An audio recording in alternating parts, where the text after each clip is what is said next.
Good morning. Welcome to the Lancaster County Board of Commissioners meeting for Tuesday, July 25th, 2023. I'm Krista Yoakum, currently the chair of the board. To my right is Vice Chair Commissioner Flowerday. To my far right is Commissioner Amundson. To my left, Commissioner Vest, and to my far left, Commissioner Schulte. Will you please join me in reciting the Pledge of Allegiance? I pledge allegiance to the flag of the United States of America and to the republic for which it stands, one nation, under God, indivisible, with liberty and justice for all. Madam Clerk, you may please proceed with the location announcement. Location announcement of the Nebraska Open Meetings Act. A copy of the Nebraska Open Meetings Act is located on the wall at the rear of the hearing room. Additionally, all written material to be discussed at today's open meeting is available for electronic viewing from the county clerk's staff. Printing options are available upon request. These materials can also be viewed on the county's website at lancaster.ne.gov. Item 1 is the minutes. Approval of the minutes of the Board of Commissioners meeting held on July 18th, 2023. Move approval. Second. We have a motion and a second to approve the minutes. Seeing no comments, please call the roll. Vest, Yes. Amundson, Yes. Schulte, Yep. Flowerday, Yes. Yoakum. Yes. Item carries 5-0. Item 1B, approval of the minutes of the Board of Commissioners special presentation held on July 18th, 2023. Move approval. Second. We have a motion and a second to approve the minutes. Please call the roll. Flowerday, Yes. Vest, Yes. Amundson, Yes. Schulte, Yes. Yoakum. Yes. Motion carries 5-0. Item 2 is the claims. Approval of the claims process through July 25th, 2023. Move approval. Second. We have a motion and a second to approve the claims. Please call the roll. Schulte, Yes.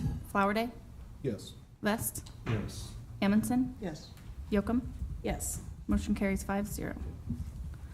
Item 2B, approval of a claim to El Centro de las Americas in the amount of $10,121.91. Move approval. Second. We have a motion and a second to approve this claim to El Centro de las Americas. Please call the roll. Amundson, Yes. Schulte, Yep. Flowerday, Yes. Vest, Yes. Yoakum. Abstain. Motion carries 4-0 with 1 abstention. Item 2C, approval of a claim to Rabble Mill in the amount of $6,141.07. Move approval. Second. We have a motion and a second to approve. Please call the roll. Vest, Yes. Amundson, Yes. Schulte, Yes. Flowerday, Abstain. Yoakum. Yes. Motion carries 4-0 with 1 abstention. Item 3 is a special presentation, the graduation of the 2022-2023 Leadership Academy class. Good morning, Commissioners. Christy Bauer, Deputy Chief Administrative Officer. Today we're recognizing the participants of the 2022-23 Leadership Academy. We had 17 participants this year that spanned across 14 different county agencies. So it was a very diverse group and exciting to watch those participants develop relationships with employees from other agencies. One thing that was new this year that I just want to share quickly with the board was that we completed a survey at the end of the academy. Zell HR Solutions administered that survey to get some feedback from the group. I think the best way to gauge success of a program is to ask the participants themselves. So I just wanted to share a couple of those results quickly with you. On a scale of 0 to 5, with 5 being strongly agree, the question, the Leadership Academy met my expectations, received a 4.92 rating. I learned applicable skills and tools from Leadership Academy sessions, 4.92. The topics were presented in interesting and informal ways, 4.85. So we were very pleased with those results, that we were able to meet the expectations of all the participants and also have them apply those skills and knowledge that they've learned. In closing, I would just like to congratulate each of our participants and thank them for all their hard work over the year. Well, this is exciting, and it's a great opportunity to recognize your work and your leadership, certainly. I will call the names, and you can each come forward as I call your names, and then maybe we stay up front for a group picture as you just come down the line here, and we'll have a group picture. The first person I'd like to call is Aktham Ali from the Sheriff's Office.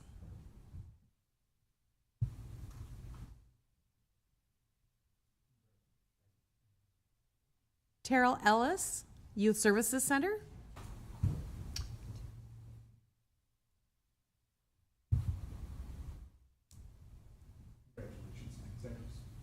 Angela Franson, Public Defender's Office.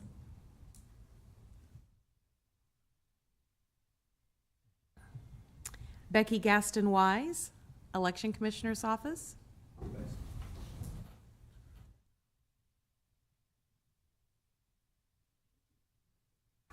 Deborah Hafner, Mental Health Crisis Center.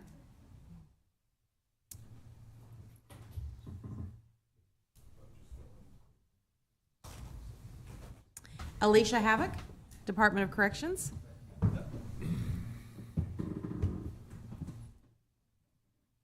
Melissa Hood, Youth Services Center. Ed Lawman, Engineer's Office. Tan Now, Engineer's Office. I'm sorry, County Clerk's Office. My mistake. Sorry. My eyes skipped a line here. Brandon Nordhook, Department of Corrections.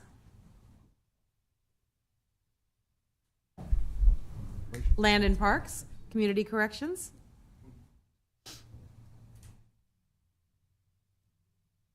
Amanda Phillips Brown, District Court.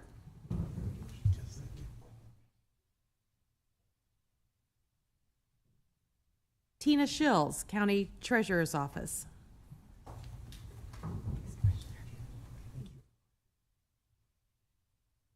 Laura Sir, Human Services.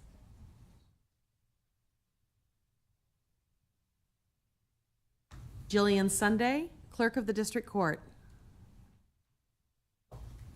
And Gregory Thorpe, County Clerk's Office. Thank you. Thank you all. I know this.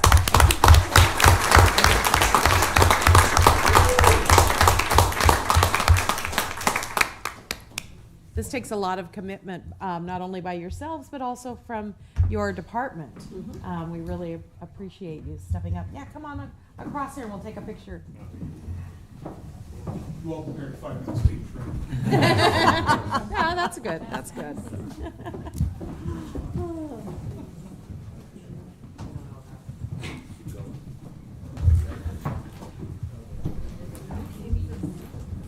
Oh, this is a big class. The cameras are up, so everybody look your best.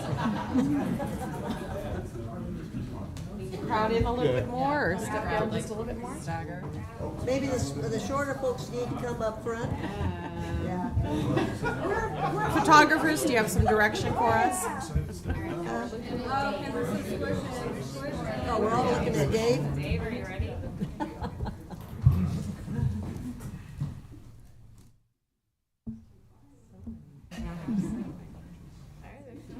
Okay. Very good. Congratulations. Again, guys. congratulations to you Thank you all. all.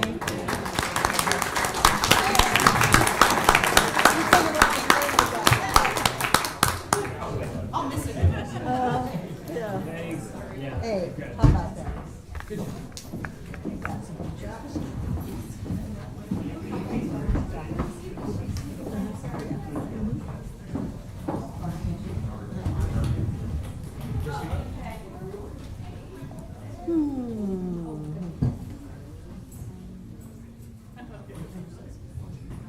It's always a good day when we have an opportunity to recognize staff. It is. Also, maybe a good reminder that this year's Leadership Academy is open for applications. That's right. Indeed it is. Good point. We can move forward now with the consent items.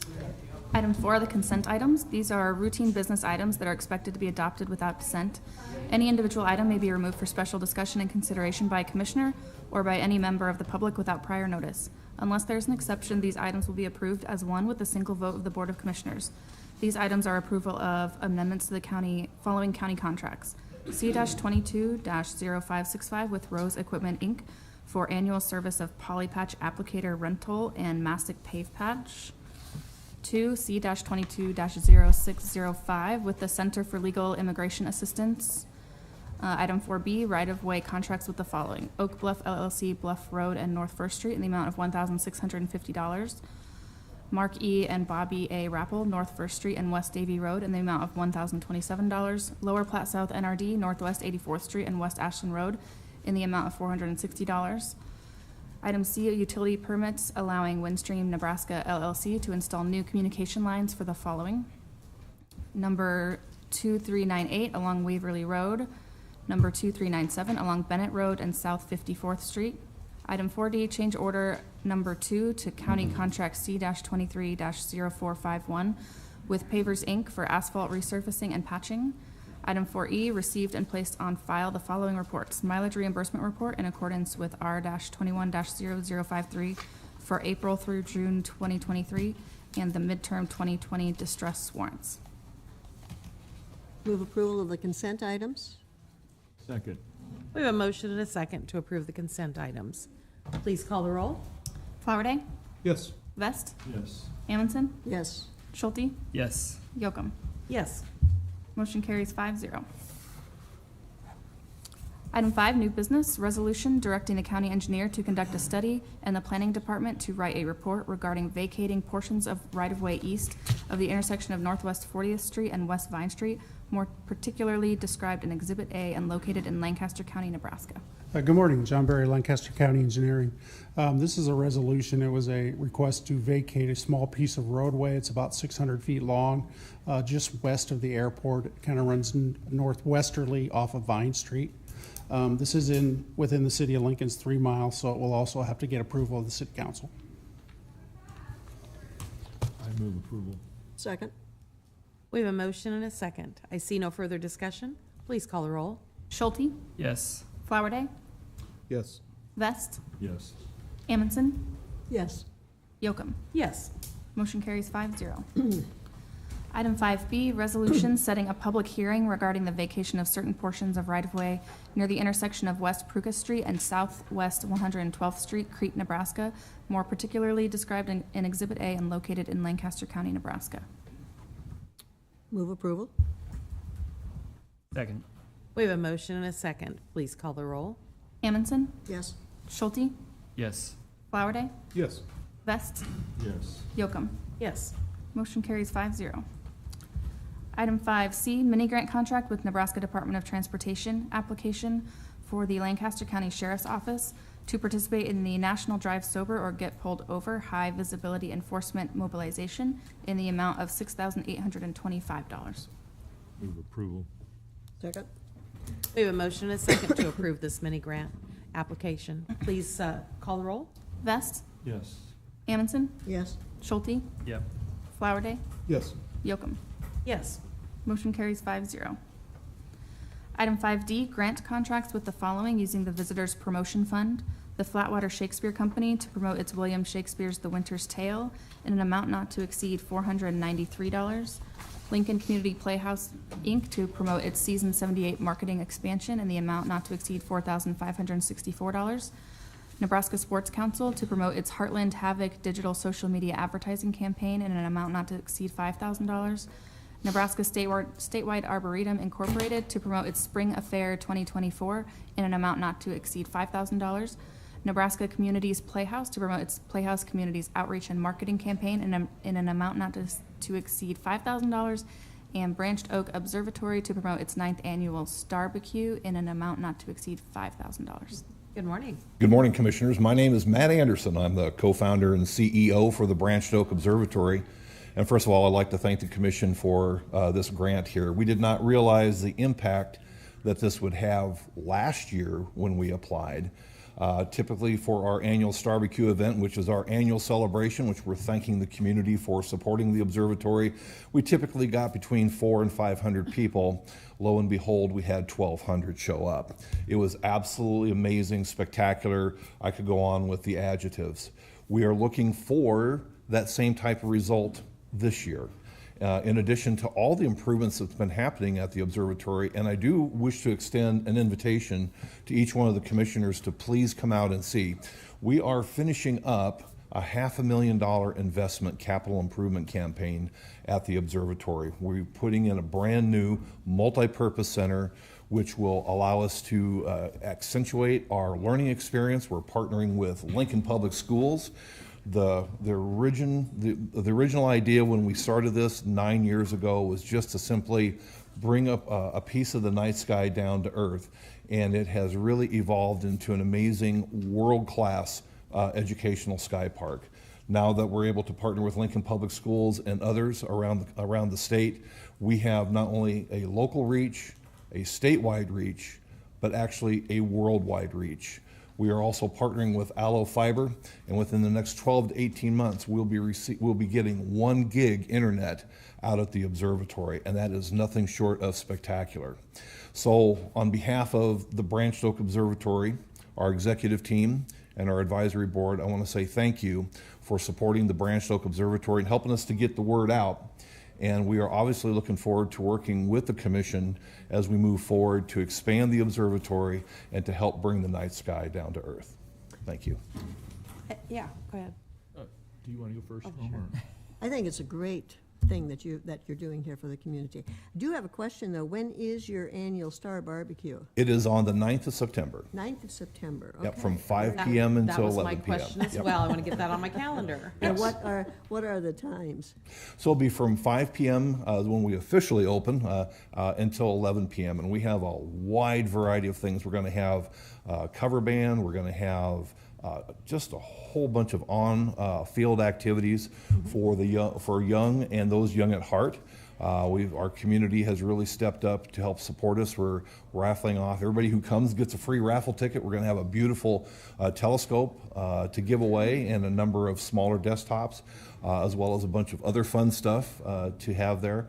And then, of course, just really highlighting, showing them the improvements that have happened. One of the unique experiences that we have at the observatory is that when you come, we're going to put a space rock in your hands. Nobody else in the world does that. Nobody. The closest we could find is that there's a museum up in Chicago that has a meteorite on display, and they've got a hole in the plexiglass. You can go in, you can tickle a meteorite. We put the whole doggone thing in your hands. And one of our other capstone experiences is we have, via amateur radio, we have a massive antenna that will allow us to send your voice to the surface of the moon. And then it comes back as an echo, and you get to hear your own voice traverse space. So it's really exciting. Well, I'm putting it down in my calendar. Yes. Did you have something? So one of the great parts of this job is people like you with vision and commitment are out there doing great things in our community, whether it's a triathlon or gravel ride or this really neat exposure for people to see the star, bringing the stars to the earth. So I just want to say thank you, Matt, for coming here this morning and sharing what this money is doing. You know, we do a number of these grants and they go out and things happen, but to hear firsthand from you what's going on at your facility is very meaningful for us. So thank you very much. Thank you very much. And it is a collaborative effort here between the public and the private sector here and government. I think it's a great collaboration where it shows that when you have a combined vision and a goal in mind, a lot of great things can be accomplished. And I want to thank the board and the commission here for your support for us. That's very well said. I'd just move approval. Okay, and of all 6. Thank you. Yes, so the whole, all D. Move approval of D. Okay, I would second. We have a motion and a second. Please call the roll. Flowerday, Yes. Vest, Yes. Amundson, Yes. Schulte, Yes. Yocum. Yes. Motion carries 5-0. Item 5E, agreement with Bermudi Group LLC to provide federal advocacy services. The cost of the county is $70,000. Move approval. Second. We have a motion and a second to approve this agreement. Please call the roll. Schulte, Yeah. Flowerday, Yes. Vest, Yes. Amundson, Yes. Yocum. Yes. Motion carries 5-0. Item 5F, agreement with Integrated Behavioral Health Services LLC to provide crisis de-escalation and behavior management training to employees at the Crisis Center. Total cost of the county is not to exceed $4,600. Good morning, John Ward with the Lancaster County Attorney's Office. I would briefly say that we made a last-minute change to this agreement by changing some insurance language in the general commercial liability section. We emailed Sue Eckley with risk management, and pending her approval, we would be ready to move forward. So I would ask for a motion to approve the agreement contingent upon risk management's acceptance of the insurance language. I would so move. This is a contract for, We don't have a second. Did we get a second? Thank you. there you go. Now, please. All right. This is my Crisis Prevention Institute trainer. She retired.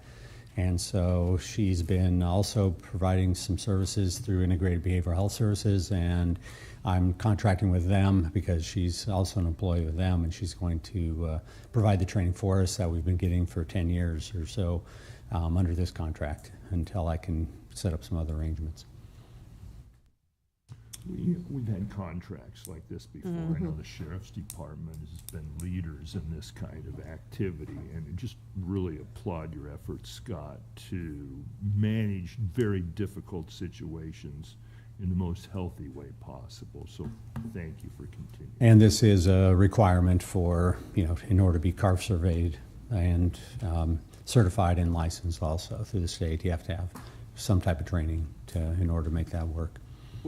You might have said it, I missed it. What's the specific curriculum?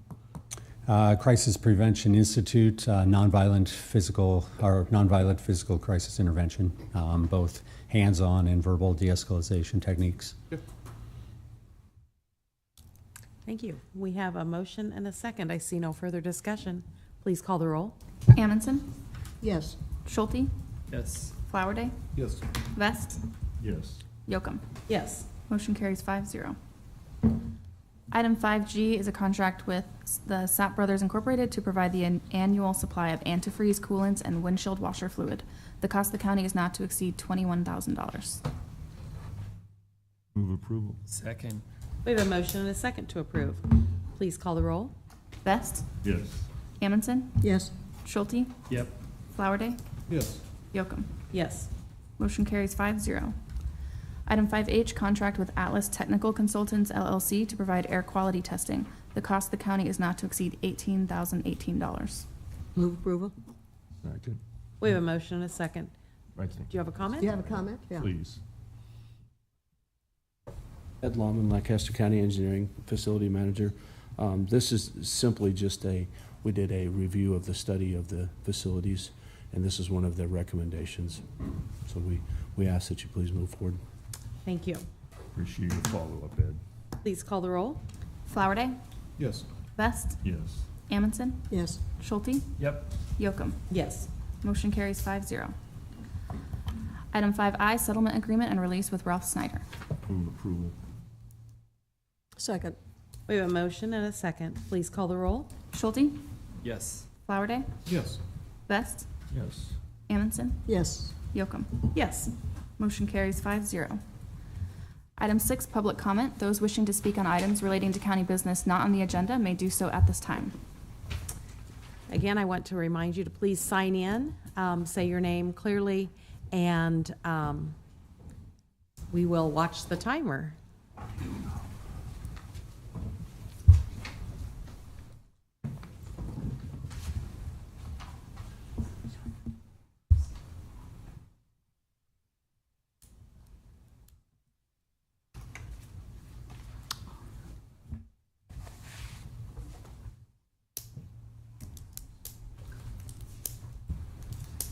Good morning. I'm going to read a response to Benna and Wiltagen's presentation from last week. Wayne Benna stated last week that foreign actors would not use hacking. Did you state your name? I didn't catch it. Oh, Laura Rauscher. I wrote it down. I didn't think to say it. Sorry. So, do I start over? Just, please proceed. Wayne Benna stated last week foreign actors would not use hacking. but would use social media to share misinformation and doubt about results of the election. Multiple analytics have shown by the NSA and government whistleblowers that hacking did occur from China. This is an inarguable fact. NVAP has brought experts to testify to our state legislature government committee. That is on record and can be viewed. Wayne Bennett stated, the public believes we are not listening, but we are. We gave counties verifiable data back to boards to prove accuracy. We complete a manual audit, 2 to 3% random precincts across state on 3 races to see if the count matched the machine. Very minimal discrepancies. Results are unofficial until the canvassing board looks at any discrepancies, compares to make sure they match. That's what he stated. But these are only recounts of fraudulent votes mailed in. Who cares how many times you count monopoly money? If it's fake ballots, you're just perpetrating a fraud. He also went on to say election machines are not connected to the internet at any point. We say who cares when one mail emails the results? Hackers can't intercept emails and change them, but of course they can. He went on to say different computer to compile air-gapped. We then use a military-grade flash drive to place into a computer with internet capability. Only program on it is the one to compile. And we say people can't hack your compiling software? Of course they can. Again, this is an absolute computer amateur group attempting to tell us that they have secured a computerized election. The DoD and State Department defended by our Cybersecurity Command have been hacked for email and data in the last 30 days. You really think Wayne Benna and a staff of 5 people can protect our state elections? That is ridiculous. Wayne went on to say that the 2020 election statistic of 4,500 more votes cast than people that had voter history. Meeting with the person in March of 2022, Dr. Frank, that made the allegation and called him on it. The data was old. He used the voter file from January or February 2021. The voter file is a living, breathing document constantly voters put on and taken off. And that 2,500 people had died because of the pandemic. That's what he had stated. Some real facts, only about 900 of those 2,500 registered voters actually voted. Also, did you know that we are currently suing the Secretary of State Public Assurity Bond Insurance Company, Liberty Mutual, because he threw away the election data on who voted in the election. He decided that he would only keep the people that lived after the election. If anyone died after the election, he threw away the fact that they were living and voted in the 2016 election. This is not legal. 52 USC 20701, retention and preservation of records and papers by officers of elections, deposit with custodian, penalty for violation, states that he must retain those records for 22 months, and he admits that he did not. Wayne Benna said he's given counties data to counties. He'll talk to anyone except every invitation, except he has admitted that he won't give counties their record of vote cast or cast vote record. This data is simply listing of each ballot counted with how it was filled out for each vote. Seems simple, should be public data. Nothing secret about how the ballots in the box were filled out. Why wouldn't they want to release this? Because maybe when the data is analyzed, it makes the cheats obvious. That's what we believe, and what dozens of other states have found when they look at it. And that's in their manuals, in how to run a cast vote ballot. They can do that, but they refuse to. Wayne Benna said people are entitled to their opinion, but not entitled to their facts. Many of the people that have spread this misinformation would not pass a 6th grade math teacher test. The algorithm Benna's asked for, the algorithm for 2 years. He's never been provided. He's met with persons. No That's your algorithm. time. I did allow you a couple of Oh, extra thank you so seconds. much. That's Thank your you so time. much. Thank you. Again, please state your name and sign in on the sign-in sheet. I already signed in. Thanks. Great. I'm Janine Pressler, and I just want to explain, show you a few statistics that we're not able to do last time.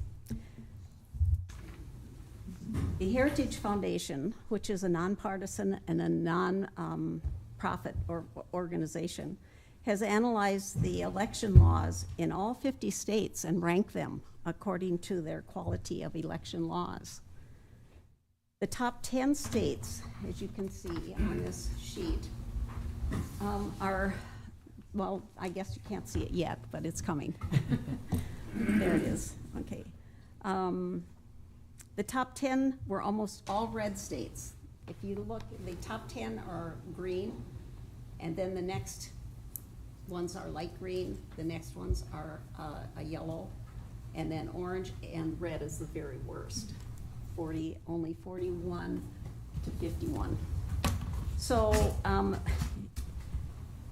the top were almost all red states, which are Republican states, and the bottom 10 were almost all blue, which are Democratic states. I'll let you look at that for just a minute. And if you notice, Nebraska was ranked next to New York, New Jersey, California, Massachusetts, and Washington at 43rd. That's 7th from the bottom. Then we can switch charts here. And here we have the scores. And you can see that 0 for the voter ID. First of all, I guess I should tell you, we were voted 45th out of 100 points. That's not even half of the quality of our election laws that we have. So you can see that 0 for the voter ID, which even after we changed our constitution, the voter ID is still not required to vote in Nebraska. Then we go on to accuracy in voter, and we see that that's 19 out of 30. And we've got absentee ballots, which is 14 out of 21. Then voter harvesting, we get another 0. And the harvesting is allowed in Nebraska. Anyone can collect and return anyone else's ballot in Nebraska. Just think about that. Anybody can return it. Then we get to number 3, and we have access of election observers. We got 3 out of 3 on that one. And then another 0 in verification of citizenship. We don't even check to see if anyone is a citizen when they register. We simply ask if they are. Foreigners know that if they live in a place, you are a citizen. So they may mistakenly simply say yes. In other countries, their voting system is a lot different than ours, and so they might be innocent when they answer yes. But we in this country need verification of who they are. The next one is a 2 out of 3 in identification of voter assistance. And then voter counting practices, we've got my books, 1 out of 3. And election litigation procedures, there are no laws on the books on how you can formally complain about election issues. We have no repercussions when we find that there are issues that are going on in this county. Restriction of the same day registration, we got 3 out of 3. Restriction of automatic registration, 3 out of 3. And then the last one, 5, there were no restrictions for any one party to donate funds or people to support elections in Nebraska. In 2020, Mark Zuckerberg gave the county over $400,000. The use of these funds are still not clearly delineated. We're a mess in Nebraska. Thank you.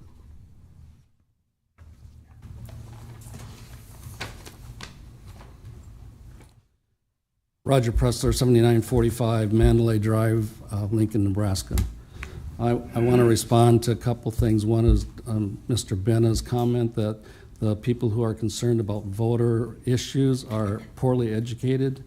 I have 3 advanced degrees. My last one was at the Nebraska College of Medicine in Nebraska, in Omaha, with a master's degree in physician assistance. I'm a semi-retired physician assistant, hence the long hair and the goatee.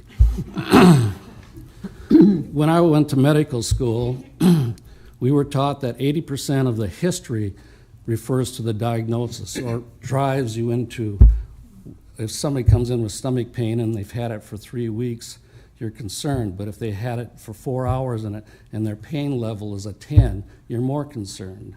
And so that drives the train and how you're going to go through the diagnosis and coming up with a CAT scan or whatever technique you're going to use to help your diagnosis. So today, and every time that we present it here, we're giving you a history. And the diagnosis is that election fraud is prevalent in Nebraska, okay?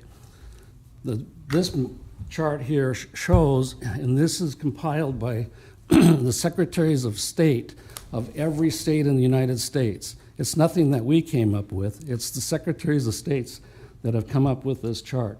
And going left to right, this is for the percent of 18 years and older voting population that are registered. And going up is the number of people that are actually voting. The light green down here represents clean elections. As you go farther up the chart and to the right, it indicates more fraudulent elections. If you notice, there are 7 states that have more registered voters than there are population in the state. And how can that be? Basically, people move in, people move out. The voter roll on deaths is not cleaned up, so that you have dead people voting. And then in 2020, there was several states did an in-depth analysis, and they came up with double registered voters. What's a double registered voter? My name's Roger Pressler. It's spelled P-R-E-S-Z-L-E-R. I could go to the precinct and say that's who I am. I could go down to the voter ID place and spell my name P-R-E-S-S-L-E-R, or I could spell it P-R-E-S-Z, just S-L-E-R, L-A-R. I can change my name all different ways, first name, last name, and address. And that's what these states were finding, is that some of the voters were double registering, and they could go vote in different precincts and vote several times at a time. Let's look at the chart. The blue dots represent the states, the yellow dots represent the country as a whole. In the year 2000, the United States had 64% of the people registered and 50% of the people voted. In 2004, which was George Bush years, it was 74% registered, 56% voted. The Obama years in 8 was 75% and 80% or 57% voted. Go down to 2012, it decreased of 65% registered, 54% voted. 2016, slight increase of 66% registered, 54% voted.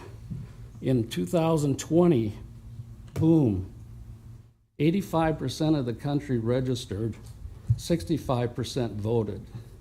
Now this data came from secretaries of state, not from us. What happened in Nebraska? 84% registered, 65% voted.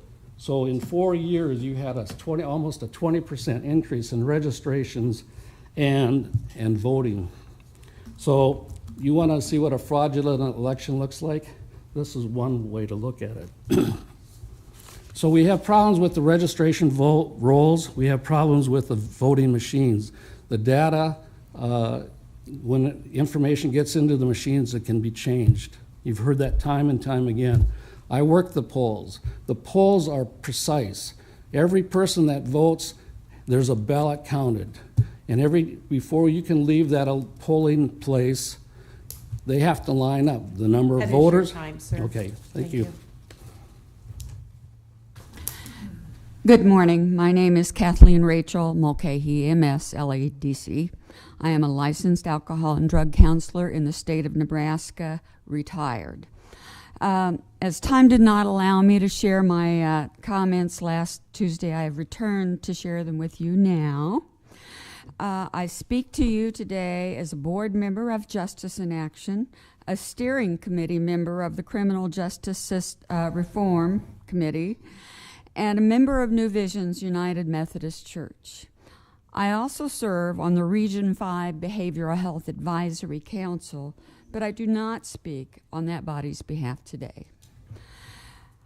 I have made hundreds of trips to the Lancaster County Jail dating back to 2009 to conduct formal alcohol and drug evaluations, sometimes at the request of the inmate, sometimes the public defender, and mostly by the Lancaster County Corrections, often several times a week. I met with inmates who directly or indirectly were there because of substance use issues, mostly for nonviolent offenses. More than 50% of those evaluations shared overlapping mental health issues and history of childhood trauma that were never treated. Most acknowledged lost homes, lost jobs, lost families, and sometimes resulting directly from their arrest and holding. You heard last week of problems created in due justice process when people are housed out of county, lack of contact with attorney and family being the most damaging. Here is another. Because of the incredibly high percentage of people in Lancaster County with mental health, substance use, and co-occurring problems, their lack of resources to pay bail, waiting lists to divert them from jail to treatment, Lancaster County has begun providing pre-treatment and psychoeducational programs.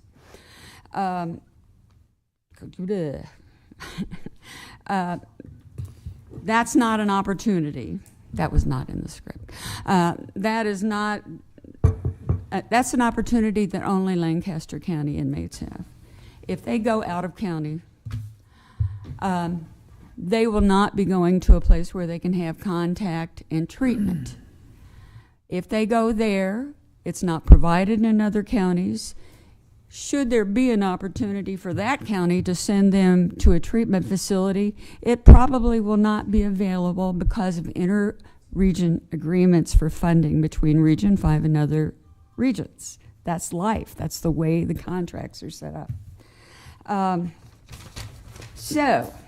Yes, I am concerned about the damage potential of sending inmates out of county for short term.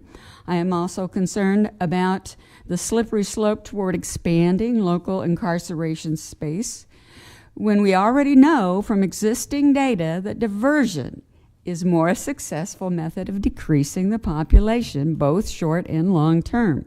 The county diversion programs have shown to date, based on our data, and I can talk about that a little if you want, shows 80% success rate as measured by no rearrests after 3 years after completion. I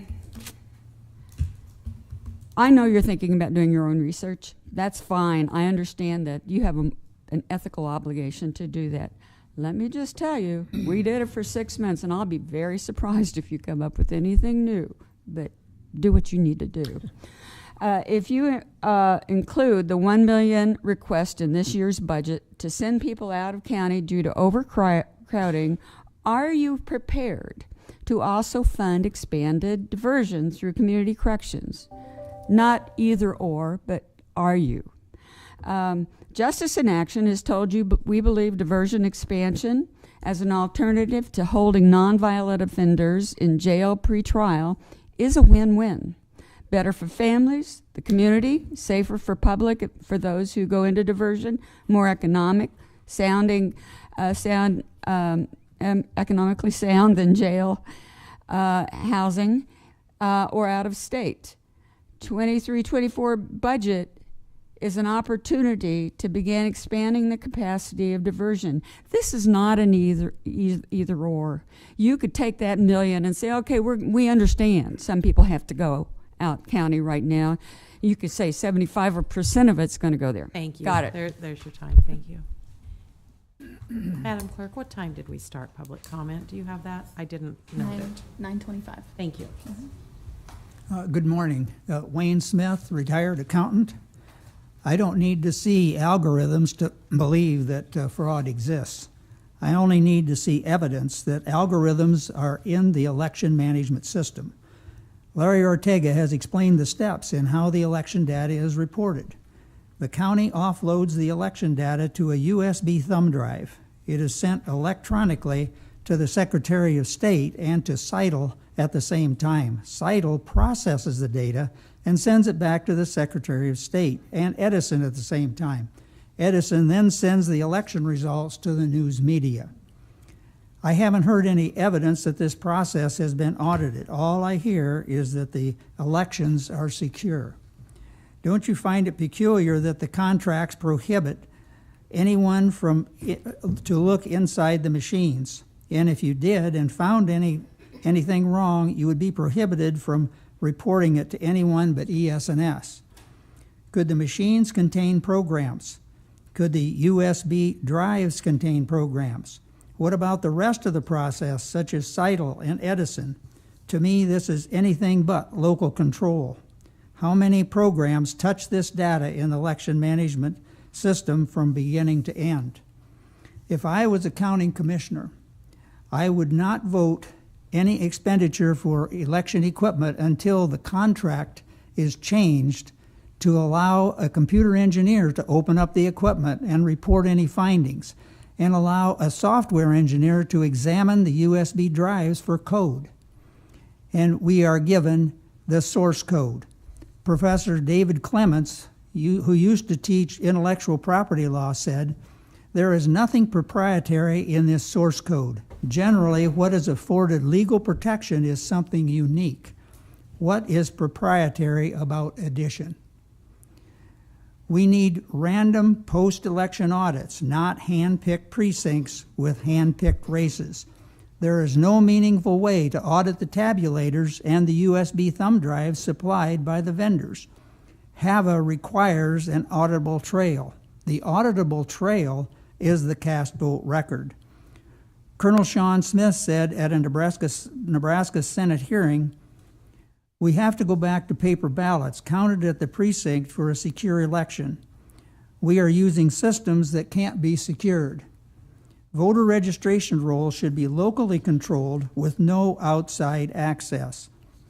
With local registration rolls connected to a centralized system with two-way communication, you have a centralized voter registration system." Dr. Douglas Frank said in a Nebraska Senate hearing, "We have a record-keeping system that cannot be secured because they are hacked to change the registration rolls. In other words, change who is registered, change who has received a ballot, change who was sent a ballot, which basically gives control to the bad guys. Those not voting are the phantom voters. Before the election, they inflate the registration databases, which create the phantom voters by adding voters who have moved or died. During the election, the databases and machines are hacked and tracked to manipulate the votes and voters to regulate the county outcomes. After the election, they pair the last-minute voters' IDs with phantom voters and clean up the evidence by removing the phantom voters. The computer algorithms are deployed throughout the process. For any age, a key, or percent, is multiplied times the number of registered voters to get the number of people who voted. This percentage changes for every age from 18 to 100, but it is the same for each age in every county in Nebraska. How is this possible unless there is manipulation? How do you account for somebody who goes in to vote and is told that they've already voted? Douglas Logan, industrial cybersecurity practitioner, said commercially available voting machines from major vendors have for years been hacked by participants at an annual cybersecurity conference called DEF CON, including participants with little prior knowledge and limited tools and resources.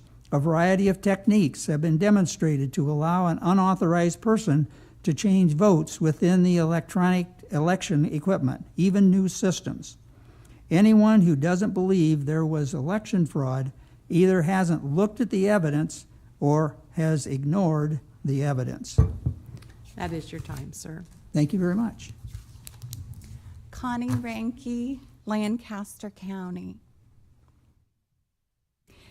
Think there was no cheating in 2020 in Nebraska? Here's an example. Here's a simple question. How many ballots were counted in Lancaster County, and how many people were identified by the Secretary of State's records as voting in the county? On the county website, they reported that there were more than 200 more ballots counted in Lancaster County than the Secretary of State listed as the names of people that voted in Lancaster County. This is plain old-fashioned ballot stuffing.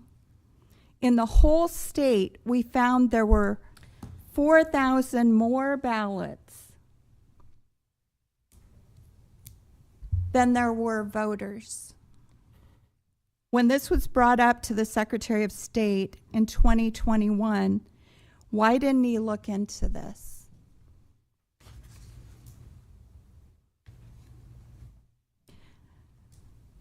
This is the data from Edison. Edison is the company that distributes the data they get from Seidel to the news services. This is what you see at the bottom of your TV screen on election night. Seidel gives Edison the same data they send to the company that provides the counted votes to the Secretary of State. So it goes to both.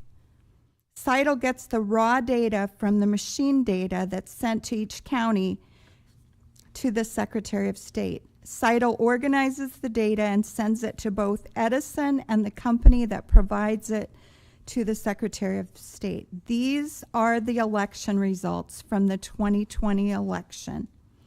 The red line of dots there report Trump votes. The blue line of dots reports on Biden votes. The green is the total of the two. Notice that around 7% of the votes for people, other than Trump or Biden. The bumps on both lines and the big green drop are not accidents. The green drop happened in every state in the election, sometimes in their counting.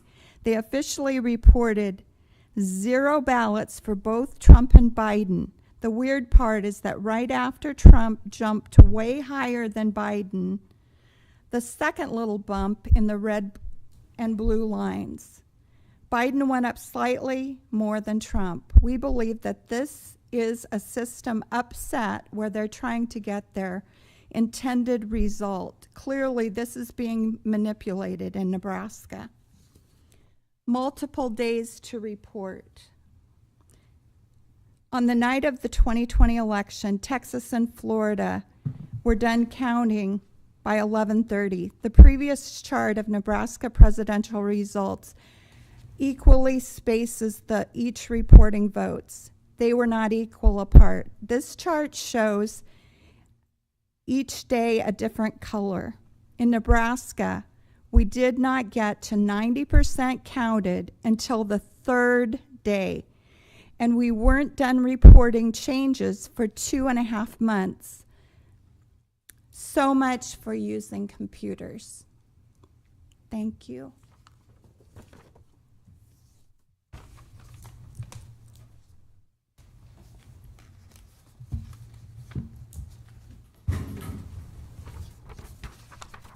Can I give you this to start? Yeah. My name is Peggy Sismanic, and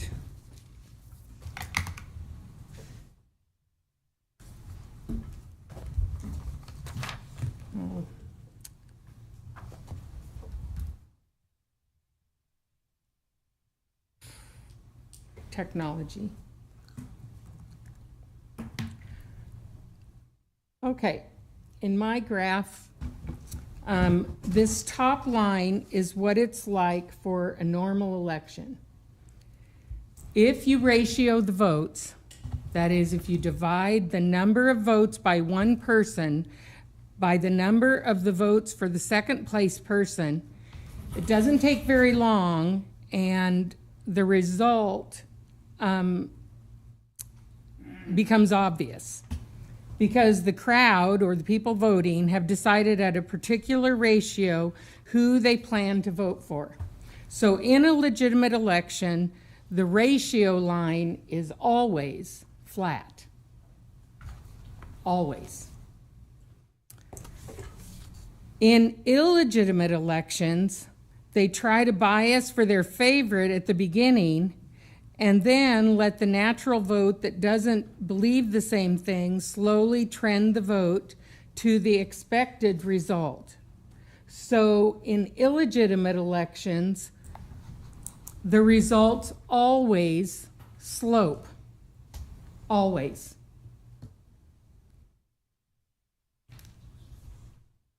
I wonder what Nebraska elections look like. Well,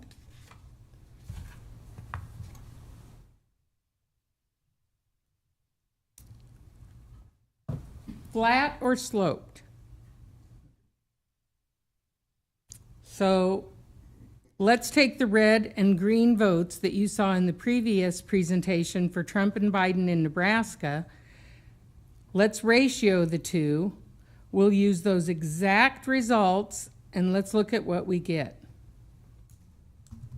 Right there.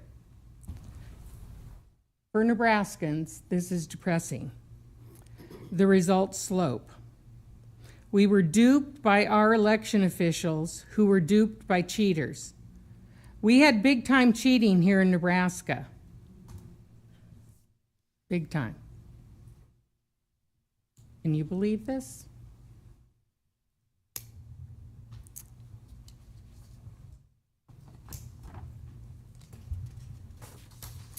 Okay, and then I'm going to continue with the person that was previous, not previous to me, but two people ago.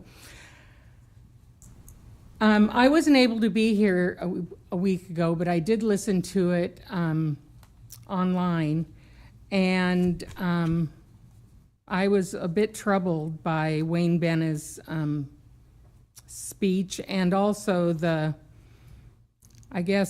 good old boy attitude of the commissioners, but that's neither here nor there, I guess. At one point, Wayne Benna said, people are entitled to their opinion, but not entitled to their facts. Many of the people that have spread this misinformation would not pass a 6th grade math teacher test. The algorithm, Benna's asked for the algorithm for 2 years.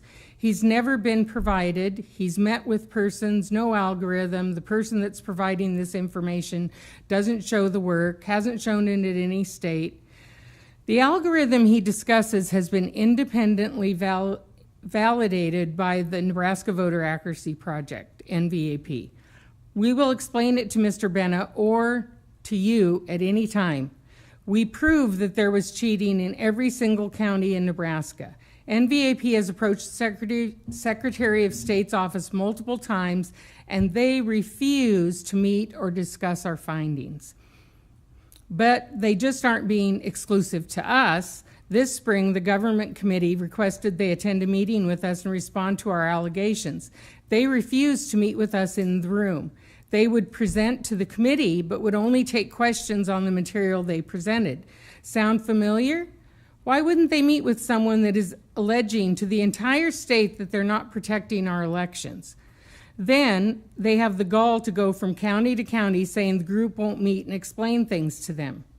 Really? Wayne Benna said, Sarpy County investigation number 1, investigation, 1-year investigation, $80,000. 52 affidavits and allegations examined, only one outside their county came back to Sarpy to vote. Not sure of the 52 affidavits. We submitted over a dozen your time is up. Okay, thank you. Good morning, Commissioners. My name is Penny Stevens, American. I was concerned at the close of the public comments last week as Commissioner Schultz requested that we have just a one-time additional 30 minutes, and the 4-second silence of you remaining to shut down the voices of those left, it just screamed volumes. And we appreciate you knowing where you stand on that to give us the ability to speak. And I do want to applaud Deputy Bennett for his memory work, because for the last 2.5 years, he has repeated the exact same things over and over and over again. And I'm going to keep it short and just close with this. In reference to what's going on in Washington, D.C. this past week about censorship. And I just want to read this quote. When people censor speech,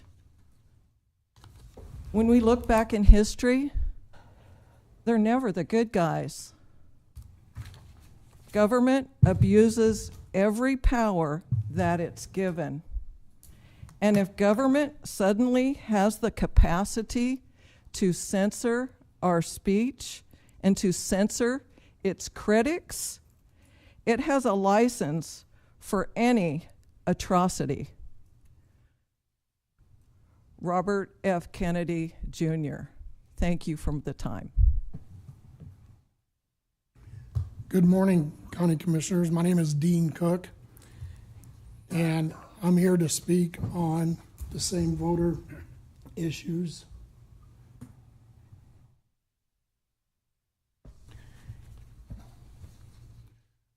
We have 900 elected Democrats in the state of Nebraska, all of which with a state that is over 60% Republican. The strategy is, number one, don't cheat in big races, everyone will know. Get people famous locally by cheating to win at school boards, utility districts, city councils, county commissioners, mayors, and county clerks. People aren't surprised with local races that show up anonymously. Just cheat with one person per legislative unit. In 5 or 6 elections, you're in charge. Strategy number two, once the winners are famous from lower positions, they can run for bigger elections.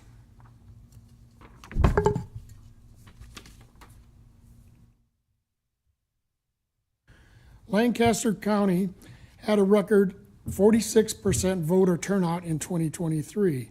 The 2021 Lancaster election was 29% turnout.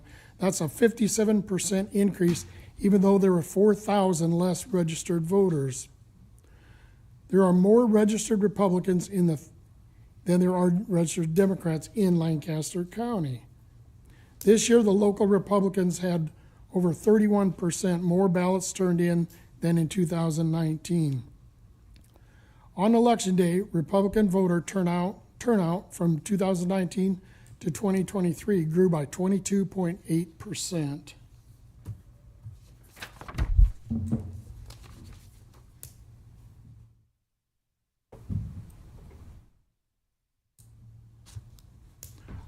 Democrat voting on Election Day fell by 6%. The number of Democrat mail-in ballots increased 107% in 2 years. The number of early votes for Democrats increased by 107% in one mayor election cycle from 2019 to 2013.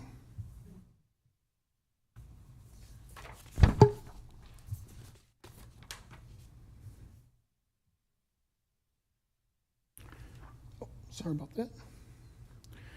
Lancaster County in 2020 also had an election with extraordinary issues. This occurred when our governor, attorney general, and secretary of state live and work daily. And no one talked about this election for the 2023 election. These people are in power, have a huge effect on all of the counties, and seem to have blocked the county election commissioners from investigating any of these issues or even sharing the data with groups that were investigating them. My personal thought is, if you don't believe there's massive voter fraud, either you're asleep at the wheel or totally clueless. Thank you. Please restart the clock.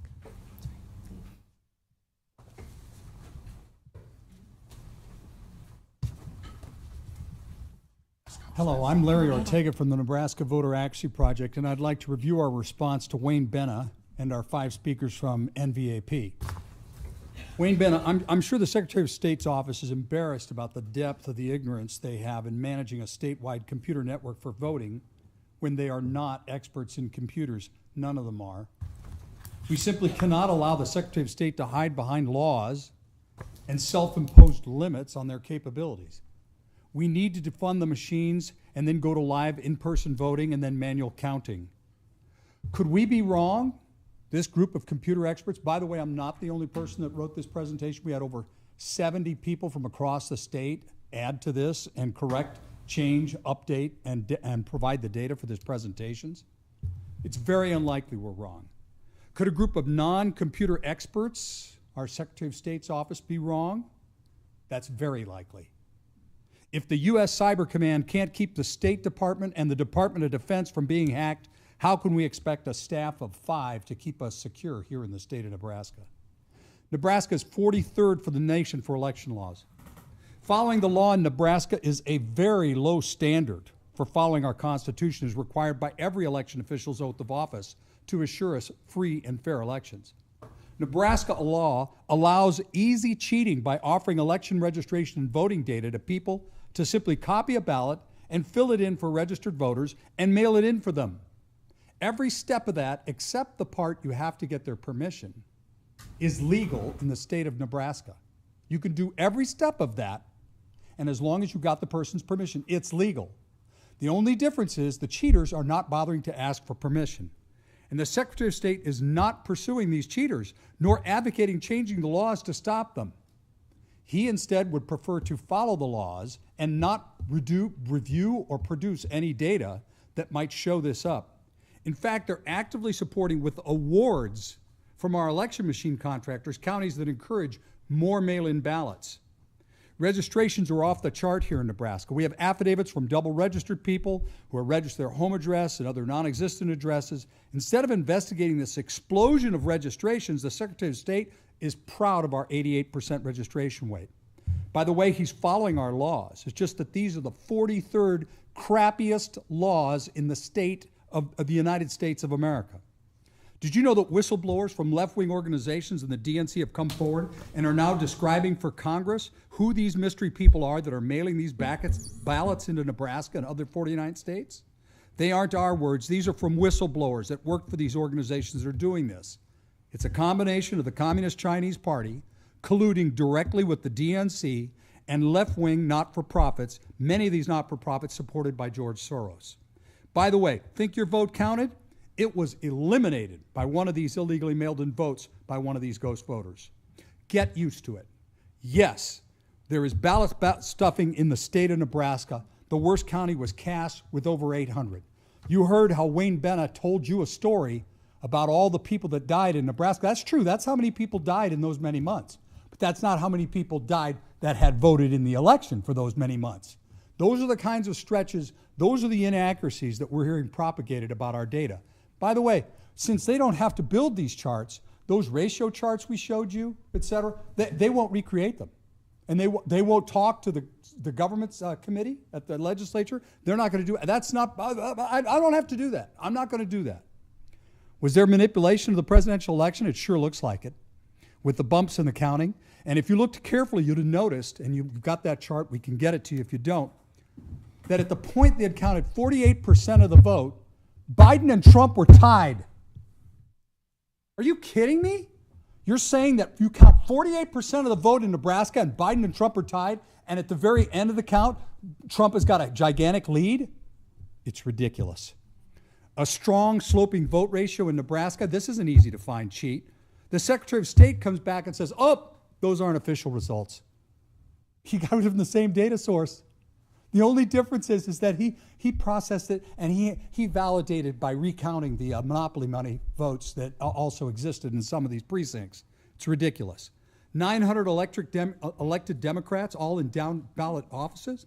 The state is 60% Republican. This is ridiculous. But the coup de grace is our state officials who are right here in Lancaster County who see this train wreck and say nothing. The governor, the attorney general, no, we're just not that stupid. That's your time, sir. Thank you.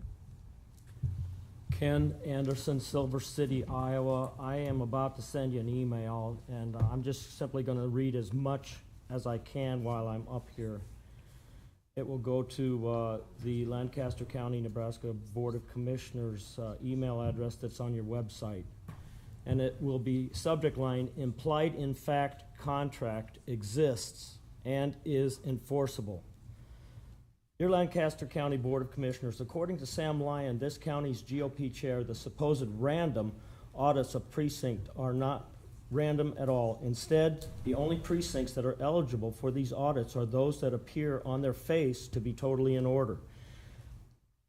Excluded from being chosen for audit are those precincts that have some characteristics of or are characteristic of fraud. Is this true? I'm just taking Sam's word for it here.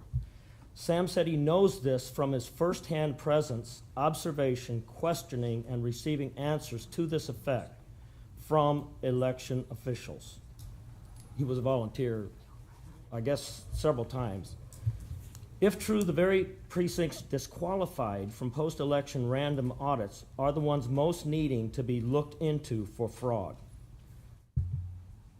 Another subject here, hand counting of paper ballots is the gold standard for elections. Whenever hand counts double-checked the race results of ES&S election equipment, ES&S invariably, that means 100% of the instances, eventually acquiesced to the results of the hand counts, thereby confirming that hand counting of paper ballots is the gold standard for elections. Whether either method gives perfection is not the point, is it?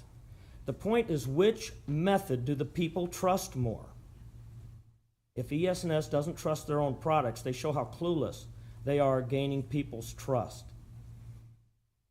If ES&S were an honest company, they would recall their products immediately until they gleaned from every single one of those instances why the difference is there. Then they would gain the people's trust with transparency. Instead, they let some of those hand count results stand without appearing to care why their machines report differently. In other cases, they blame causes that they didn't know existed prior to some candidate drawing their attention to a miscount, a situational awareness deficiently unbecoming of an organization as large as ES&S. Of course, ES&S is required to self-report to you, or to somebody at least, their vote count failures. Aren't they?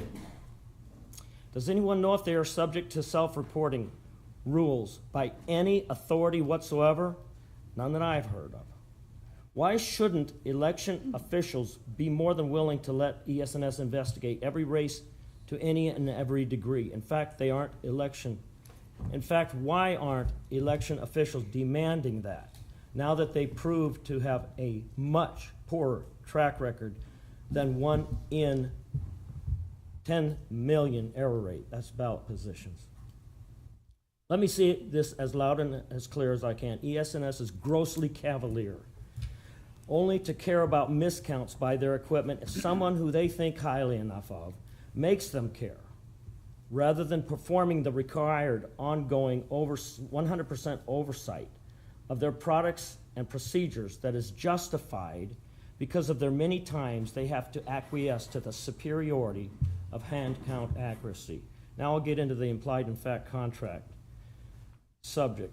Exists between each voter and their election officials. That's a lot of contracts. And is enforceable once a ballot is surrendered properly. I put the source there. You're going to get this email, so I assume that's good enough for you. Rather than read all these details there, I'm going to go down to, this is a Supreme Court case that is referred to here, I guess number S-13-597, decided June 6, 2014. Go down to the second paragraph of the analysis section of that document. It says, "We therefore begin our analysis by setting out the established Nebraska law on implied," I have to send this, I'm sorry. This is getting sent to you. I wanted to do this while I was up here. Got that done. So, I guess I'm done. Thank you. Thank you.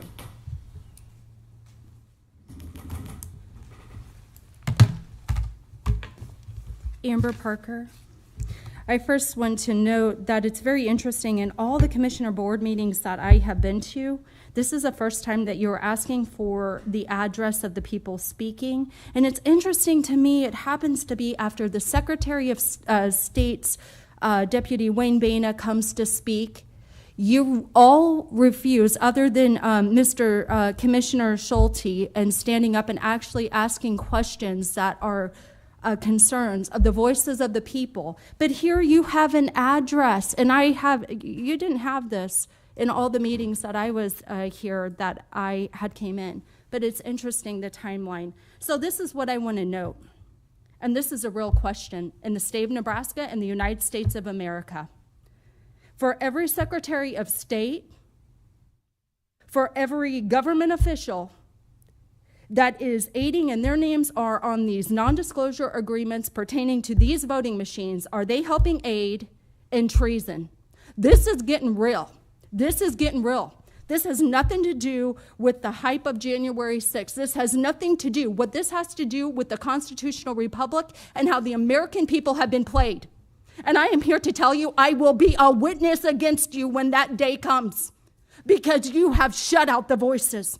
I want to make clear what Wayne Baina said last week. Flower Day, Amundsen, Yoakum, and Vest. Vest, you even targeted social media in the context of what I would say of silencing freedom of speech, which goes along with what was shown and what Zuckerberg had showed up in hearings and trying to give answers of what they were doing with algorithms and silencing other political figures. I don't care what Republican or Democrat party.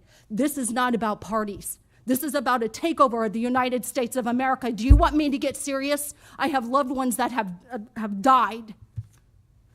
The reality of what is taking place, you know more. People that come up here know more about these people than the Nebraska voters know where their votes are.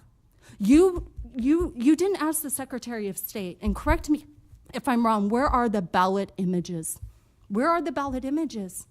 And Wayne Baina said this, for everyone in the state of Nebraska that wonders if a cast vote record exists, this is what I want to share with you.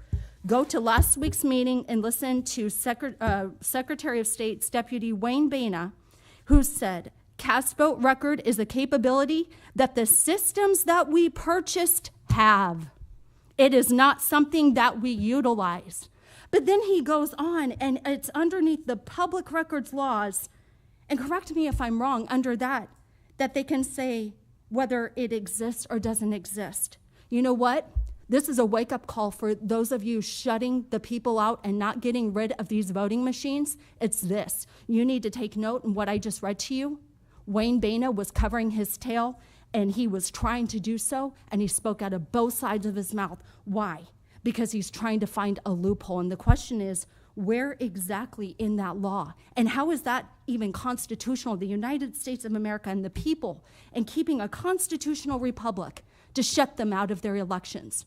Or Article 1, Section 22, I believe, in the Nebraska State Constitution. And then this is what I want to share with you. Everybody in Nebraska and the states that are watching, this is who they're discounting and listening to, one of the voices. And I just want to read a little bit of their testimony. And this is Lorenzo Ortega, not testimony, excuse me, a little bit of the biography. Lorenzo Ortega, and this is from Town Hall. Lorenzo Ortega is an Air Force Academy and Test Pilot School graduate that helped develop the first Air Force satellite operations, first reusable rocket, first hyperspectral satellite, if I'm saying that right, I hope so, trained astronauts to land the space shuttle, integrated the first Department of Defense satellite launched, DoD satellite launched from Russia, and flew over 40 aircraft, 9 rockets, and 3 satellites. He also helped DOCTRINAL in political development of Air Force Space Command and the military man in space. This is who you guys helped Amundsen, Flowerday, Yoakum invest in the way to paint as what, 6th grade math level. You're accountable, and my question here as I stand, and what we'll find out, do you have phantom donors? Who donated?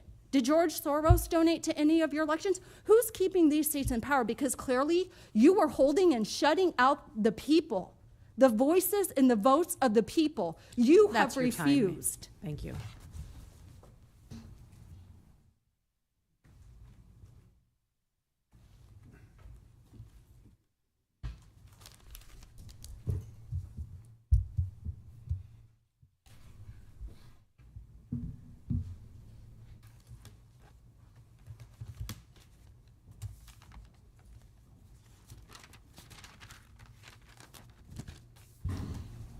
My name is Dr. Susan Kess.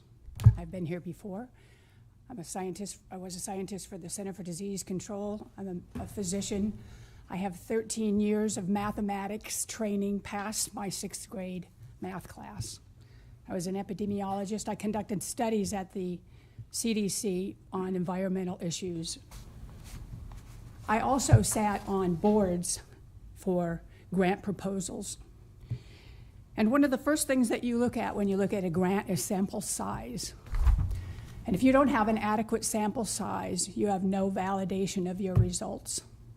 And yet we were told that we had 10% of our precincts in the state of Nebraska were sampled, and hand counting was conducted following the election. So I wanted to show you my work.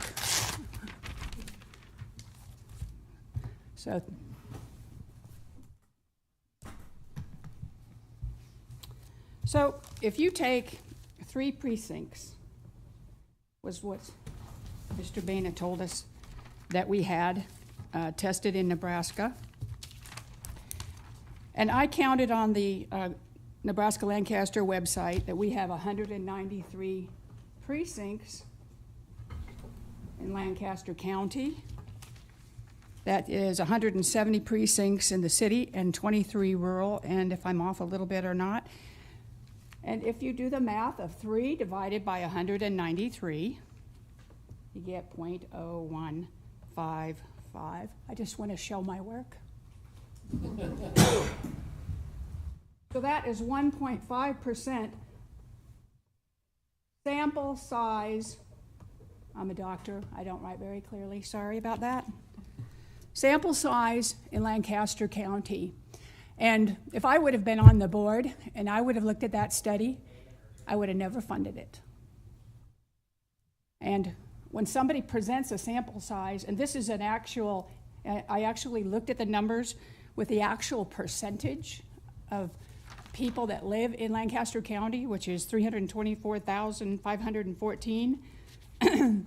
And you look at how many people are represented in each precinct, and according to the county, they say an average of 999, and I looked at 1,000 as being the low number, because I know people that actually were at precincts, and a high number of 1,500, and when you calculate that all out, you get not even a 1% chance of a 1% sample size with a 1,000 people in each precinct.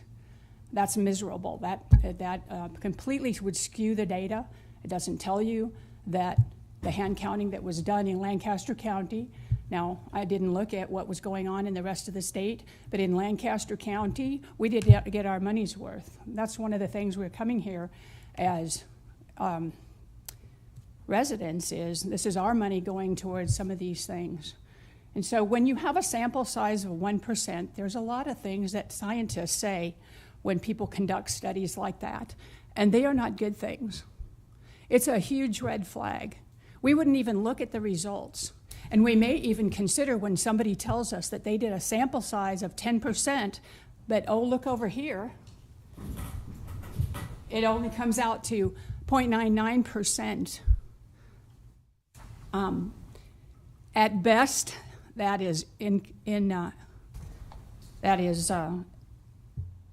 trying to pass data for something that it isn't, or they really don't know how to do the math, and we could help them do that in the future.